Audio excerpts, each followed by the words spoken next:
como vos bien decías, es bien complejo el asunto, porque nosotros titulamos la charla, o está titulada Represión y desaparición en democracia.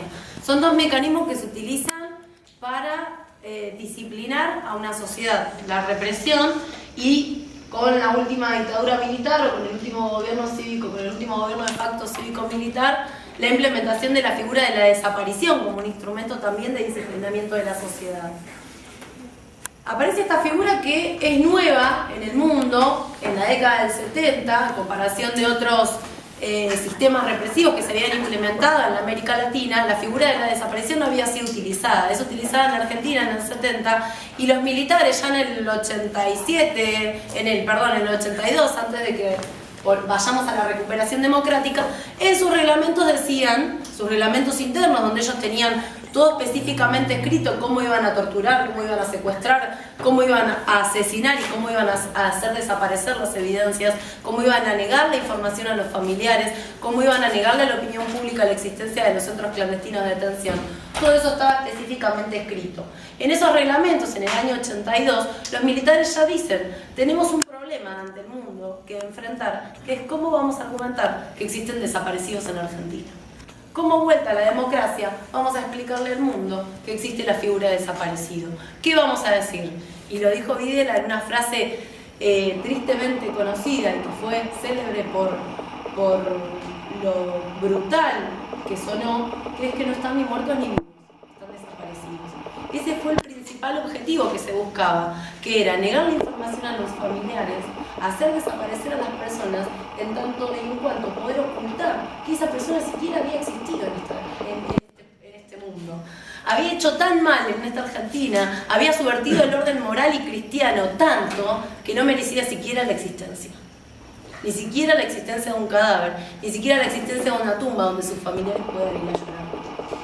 Esa metodología que implementaron los militares también vino a plegarse a la represión como un método de disciplinamiento de la sociedad, para mostrar qué podían hacer determinados sectores sociales y qué no.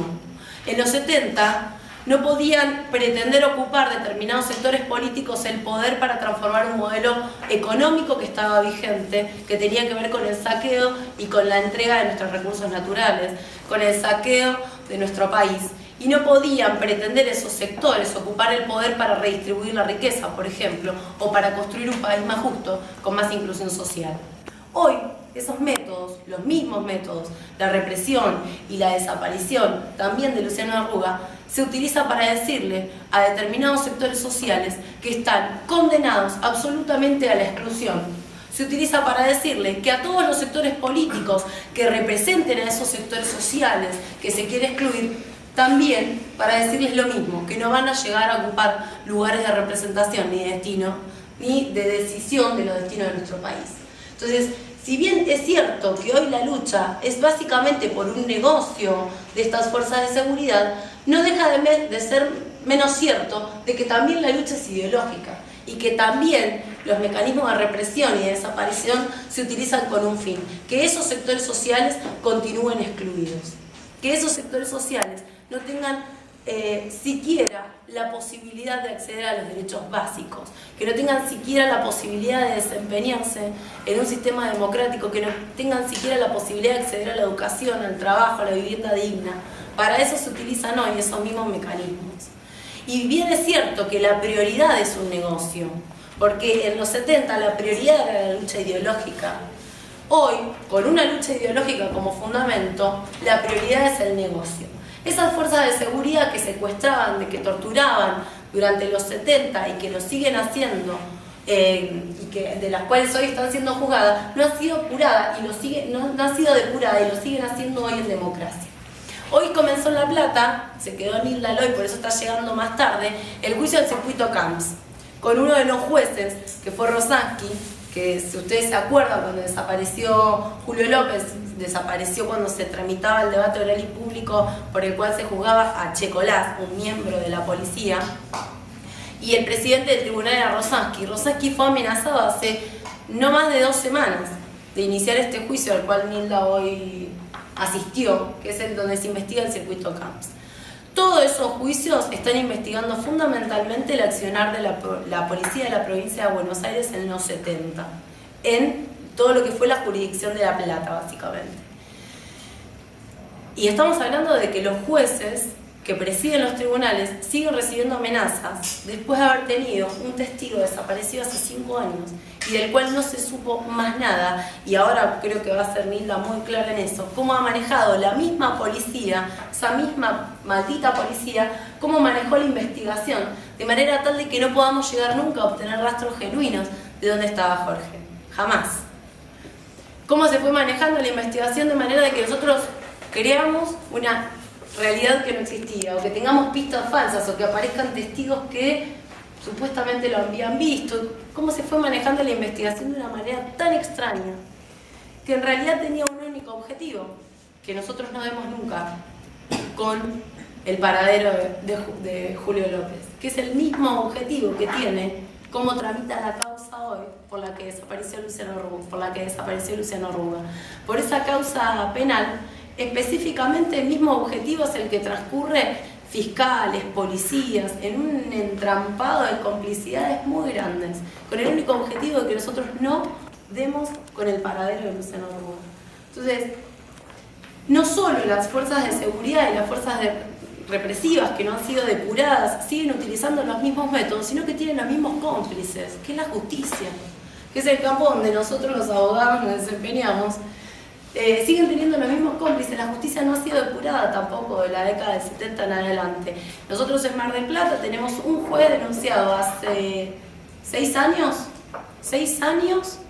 con un proceso de destitución para poder empezar una causa penal por su actuación en la dictadura, que es Pedro Federico Hoff, y todavía lo tenemos en funciones.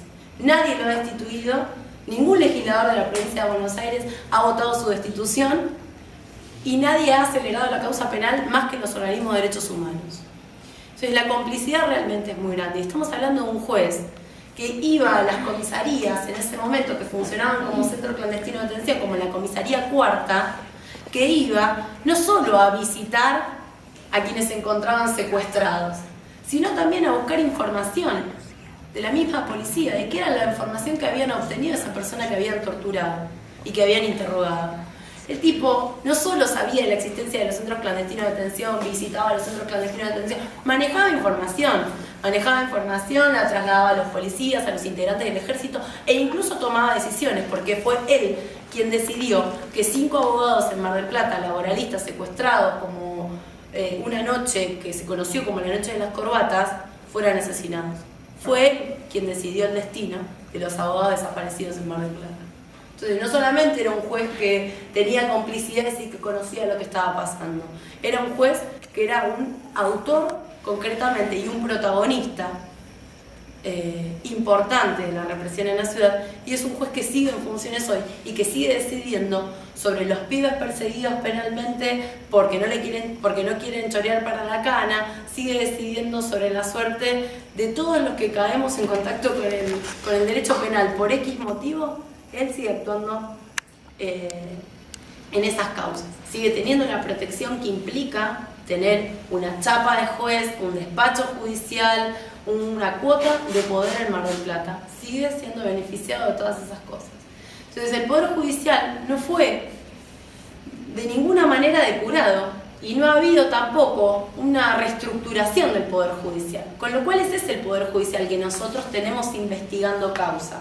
El caso de Candela, que bueno, es un caso que ha tenido mucha repercusión mediática en el último tiempo, el fiscal que siguió el secuestro de Candela, cuando era secuestro y todavía no era homicidio, es un fiscal que nosotros tenemos particular relación con él, porque le ha armado una causa penal a un militante social, que es Lula Cepeda, en La Matanza. Le ha armado una causa penal y lo tiene detenido hace más de un año, arbitrariamente detenido. Ese mismo fiscal es el que recibe las órdenes del fiscal general, que el fiscal general nosotros lo tenemos denunciado por delitos de lesa humanidad en La Plata, ante el juez Blanco, que intervino en la unidad carcelaria número 9 de La Plata. Ese juez intervino en la unidad 9 de La Plata. Nosotros cuando se hizo el juicio ahora hace poco en La Plata, lo denunciamos por delitos de lesa humanidad al juez. Ahora, en ese momento era juez, ahora es fiscal general del partido de Merlo, ¿no? De la jurisdicción de Merlo. Entonces digo, la justicia sigue actuando de la misma manera. Sigue